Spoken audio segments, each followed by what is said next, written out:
जय Hind, good evening, नमस्कार। सबसे पहले माफी चाहूंगा, Hindi okay, English? Hindi sir, Hindi. माफी चाहूंगा डिले के लिए, क्योंकि मुझे लगा कि आप लोगों को इसके बाद जो सीजर्स हैं सामान के वो भी देखना जरूरी है, वो आने में थोड़ा वक्त लग रहा था, ठीक है। But will finish by the time they reach. Welcome सबको करना चाहूंगा मैं, आप लोगों ने वक्त निकाला यहाँ पर और इस सक्सेसफुल ऑपरेशन को कवर करने के लिए आए हैं।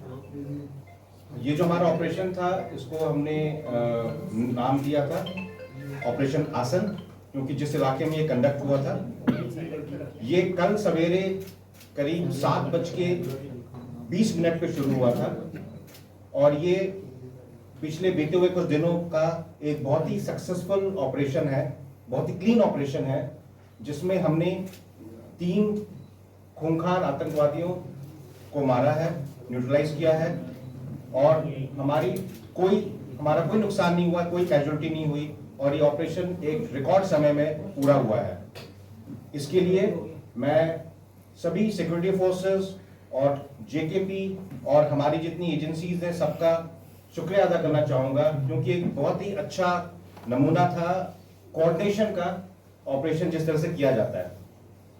इसमें सबसे बड़ा रोल था हमारे आवाम का, क्योंकि अखनूर के इलाके में जिस तरह से हमारा उनके साथ में रिलेशनशिप है, हमको तुरंत खबर आती है अगर कोई बाहर से आता है या किसी ऐसे इरादे से आता है कोई गलत काम करने के, तो हमको तुरंत खबर आती है।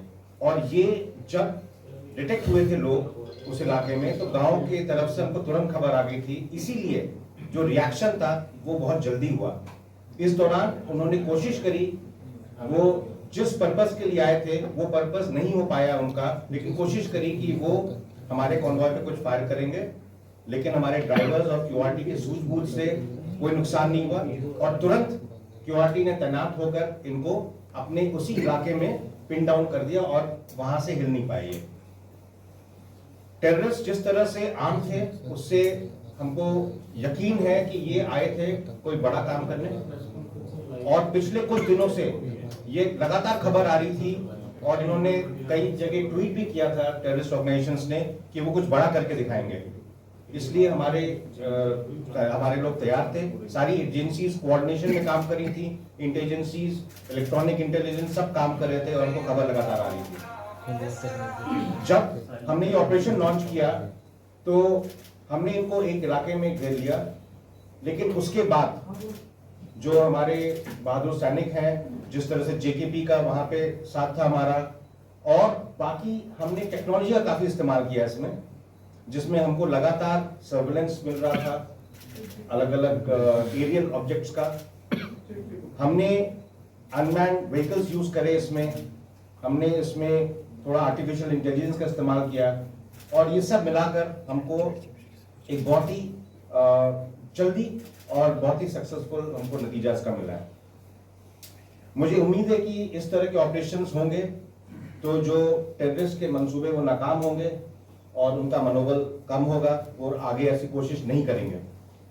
इस ऑपरेशन के दौरान हमने एक हमारा आर्मी डॉग खोया है, जो सर्च के दौरान आगे जब चल रहा था तो मिलिटेंट्स ने उस पर फायर किया था और इस आर्मी डॉग ने शहादत दी है और इसकी वजह से कई जानें बची हैं। इस ऑपरेशन के बाद इस तरह के काफी खबरें घूम रही थी कि आर्मी ने जो है बीएमपी चढ़ा दिया, इस तरह की चीजें कर दी।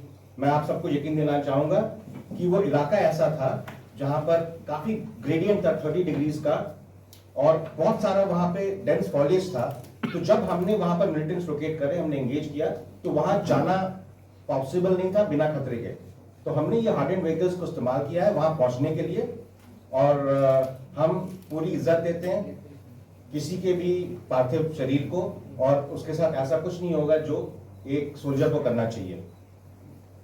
मेरी तरफ से ये पॉइंट्स थे आपके लिए। अगर कोई इस ऑपरेशन से संबंधित सवाल है तो आप पूछ सकते हैं। सर द क्वेश्चन इज, आपने कहा कि जिस तरह वो हेविली आर्म्ड आए थे, ऐसा लग रहा था कि वो कुछ बड़ा करने की फिराक में आए थे से क्या माना जाए कि ये रिसेंट इन्फिल्ट्रेशन थी टेररिस्ट की जो इंडियन टेरिटरी में? जो हमारी इनपुट है ये इन्फिल्ट्रेशन के लिए नहीं आए, क्योंकि इन्होंने जो वहां पर गांव में बात करी उससे ये लग रहा था कि ये प्लान करके आए थे कॉन्वॉय को टारगेट करने का, और ये काफी वाकिफ थे उस इलाके से। तो ये किसी पीछे के इलाके से आए, और कुछ दिनों से हमको कुछ इंटेलिजेंस मिल रही थी पीछे के इलाके में जहां पर मूवमेंट ये हो रहा था। मिस्टर साहब सर ये क्या, एक तो ये क्या अभी रिसेंट की इन्फिल्ट्रेशन है, या फिर ये पार्ट ऑफ द वही ग्रुप है जो अभी इस समय रजौरी, पुंछ और कठुआ, डोडा में घूम रहे हैं? ये पार्ट ऑफ वही ग्रुप जो है वो वही मूवमेंट कर रहा है? I think I answered the same thing, that this is not an infiltration, fresh infiltration. This is the group which is in the hinterland, which we were following and getting inputs, and we tracked them, and they came here and they got exposed. क्या ये माना जाए कि ये FT थे? क्या ये माना जाए कि ये एफटी ये अभी जस्ट खत्म हो रहा है ऑपरेशन, वहां पे वाइंडिंग अप चल रहा है, थोड़े समय बाद ही मैं बता पाऊंगा इस चीज